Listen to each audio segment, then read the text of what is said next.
Welcome back, ladies and gentlemen of the Scribe Tribe, to another Galaxy of Heroes video. In today's video, we are going to be discussing all things this new TB and just what on earth is going on. There are some crazy requirements for this new TB. Is it all bad? I don't know, but today that's what we're going to be talking about. I'm not even sure where we begin. Let's get into this.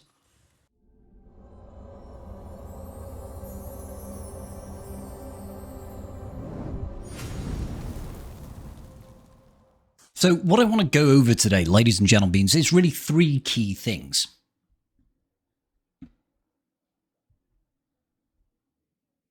Don't worry, Mike, we all suffer from performance anxiety every so often. Anyway, I think there's a few things that we need to clarify when it comes to assessing this new TB and the announcements that have come along with it. Firstly, who's this new TB for? Is this TB for the new game player? Absolutely not. We can see that by the relic requirements. And that's the second thing that I'm going to touch on. What are the hard requirements and what does this mean exactly for the game? Have the hard requirements been set appropriately for the state of the current environment, for the economy in the game? Is this requirement representative of a reasonable response, right? And third and finally, what does this requirements mean for the rest of the game and for the future? Those, I think, are really key points for us to discuss, so we're going to break down each and every one of them right now. So let's discuss. Who's this TB for? CG has made it very clear. This is an end game, late game, long-term goal for everybody in this game, okay? Entry requirements, 200 million GP for guilds at a minimum. That's just to open the door. Okay, personally, what do I think about this as a requirement? I don't think 200 million GP is an unreasonable barrier for entry to this TB. I'm not saying that the requirements are good. I'm just saying 200 million GP for guild requirements to enter this TB is fine, is reasonable, in my opinion. I actually expected it to be a little bit higher. We saw 80 million GP come in for Geonosis territory battle, and the dark side and light side differences there were quite stark. I don't think that guilds of 80 million GP really perform particularly well, certainly not in light side GOTB, and we can know for a fact, we will know very, very shortly that this is absolutely going to be the case for this new TB as well. So 200 million GP for me, not a problem. If we take a look back at the November road ahead, we can see that CG was recommending taking on this new TB if you're getting around 20 stars in light side GOTB and close to max stars in dark side GOTB. So if your guild fits within that bracket, then apparently this new TB is for you. I think that's probably a little bit too on the generous side for CG, given the other set of requirements that we're going to touch on in just a minute. Personally, I think you need to be in a guild that has got a lot of well-rounded, well-developed rosters with a high average of relic investments. So let's get down into the real nitty-gritty, the hard requirements for this particular TB. We've talked about who it's for. Let's talk about what CG has introduced as hard requirements. And this is really where the bone of contention has arisen between the community and CG right now. For the very first time ever, CG has introduced hard requirements not only for the combat missions as far as relic levels is concerned, we're talking full-on relic gating here, but they've also introduced relic gating for platoons, or as they like to call them now, operations, because CG for some reason needed to fundamentally differentiate between platoons, which are fleets, and platoons, which are characters, and just call them operations, because why not reinvent the wheel when it was entirely unnecessary? There's me getting frustrated about a point of TB that is completely not contentious, but who cares? So, here's the long story short, guys.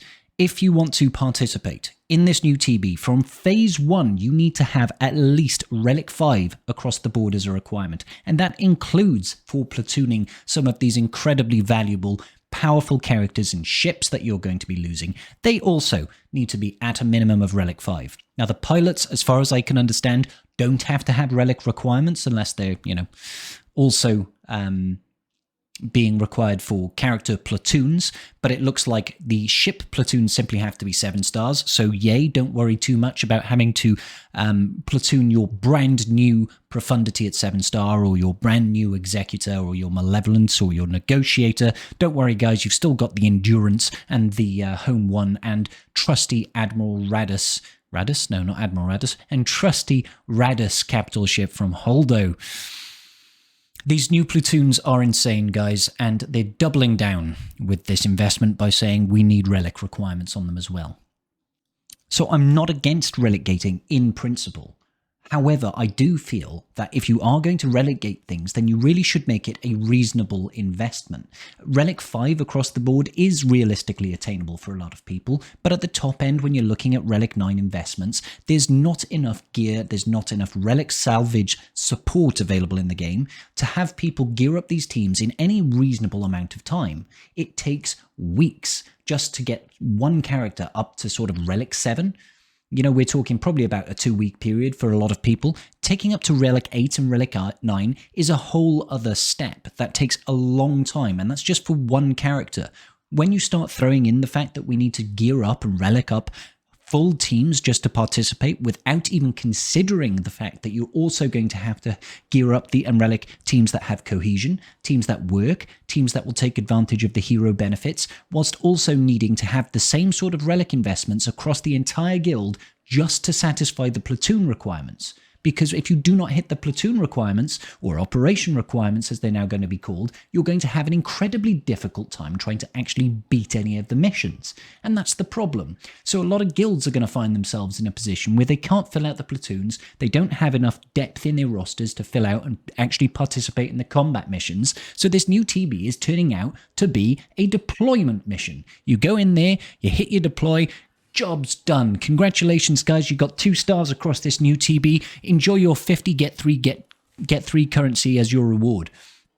Now, I know a lot of people say that we take too much time on this game and it's too time consuming, but in the areas of brand new content for things that people want to get excited for, I think this is a real misstep. Like, guys, go to the comments section down below. Let me know how you feel about this particular integration of relic gating inside TB. Do you actually like this? Is this something that you want to engage with? And is this something that fits your roster? Are you new game? Are you a late game?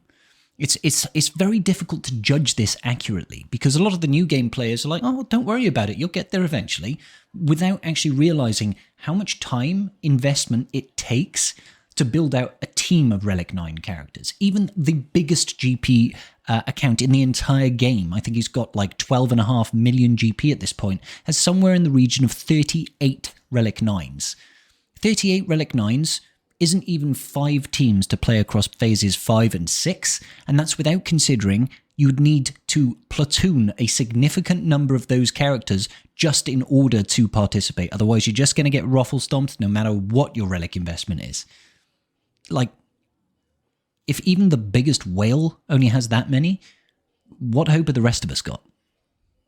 I ask you. And that's going to lead nicely into my final point. What exactly does this mean for the rest of the game? So, I feel like now it's putting a lot of people in a position where they need to make a choice between where they like to accelerate their performance in. Like it or not, this new TB and the way it's set up incentivizes people to try and invest rather narrowly into individual teams and individual units, perhaps, remains to be seen how they perform, into teams that focus around the hero units. You know, we've seen Bodhi Rook, I think, for God's sake, is one of the heroes of this particular one. Gar Saxon. Do you really want to build Relic 5, Relic 6, Relic 7, Relic 8, Relic 9 Gar Saxon teams to operate just within this TB? So you're going to... If you do want to do that, it means conversely that you are wasting resources that you could otherwise put into building out teams for the likes of Galactic Territory Wars and Grand Arena. Okay, so I'm not saying you can't perform well in all areas of the game. I'm just saying it's going to have to take away resources from one place. I personally am still waiting to get Slacker and Jabba the Hutt as GLs.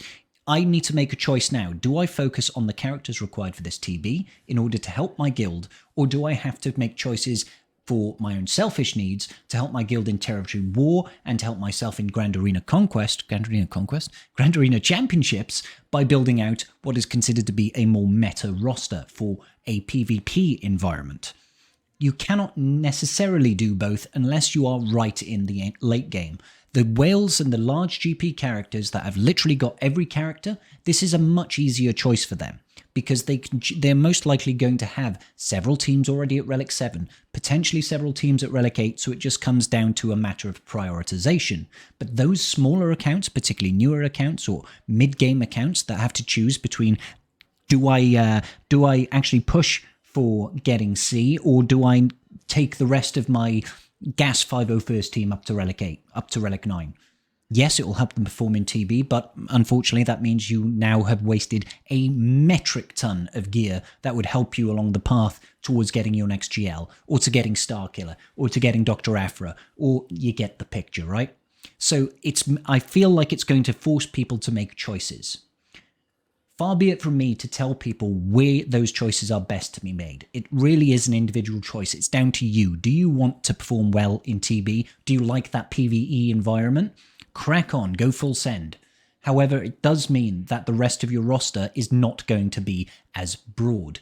Not in the short term anyway. As it builds out, yes, higher relic levels are definitely better for your team. But CG really, really need to help us accelerate in getting those relic materials. At the moment, they've only introduced some additional pieces of relic gear into the Guild event store as part of the Get 3 buyouts. Okay, so yes, we can get some good keypads there, we can get some impulse detectors, but that's not really addressing, and they haven't addressed, the crunch that is on carbonite circuit boards and bronzium wirings and electrium conductors, impulse detectors, girder keypads. They're still going to be incredibly hard to come by. It's going to be years before people have got applicable teams unless they've already got a large roster or have already invested a lot of money. Finally, I guess I will say hats off to the things that CG have done right. They've done a good job of creating and integrating a game mode, I feel, that has got longevity. I think that it's interesting. They've created a game mode that we can play repeatedly. I like the fact that we can play it every other week, or every 2 weeks rather. We can choose to do this instead of dark side and light side GOTB. I love the fact that they've put the special mission characters as buyout options for those with Get 3. So guilds don't have to worry about people who don't have a 7-star cam or don't have a 7-star what. They can still go into this new TB and they can still earn their shards slowly over time and not waste the opportunity to play the new content. Let's also pat them on the back for saying well done on the gear that you have introduced as Get 3 buyout options. You've given people some good opportunities there to try and help build out the relic development. I only have the concern that it's not enough. However, I will give a proviso and say we haven't seen this event go live, we haven't seen what's achievable, let's wait and hold off judgment until then. The final thing that I want to say is, even for Reaver, brand new character, super cool character, check out my video. Yeah, that was smooth.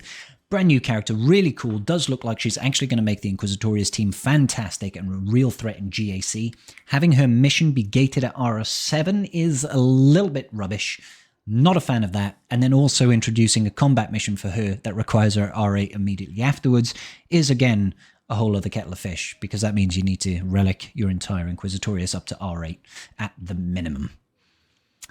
But more importantly, guys, I want you to tell me how you feel about this TB. What is your guild going to do? And what is your opinion about the future of the game? It's important. So comment down there. And while you're there, please do like and subscribe to your boy Scribe.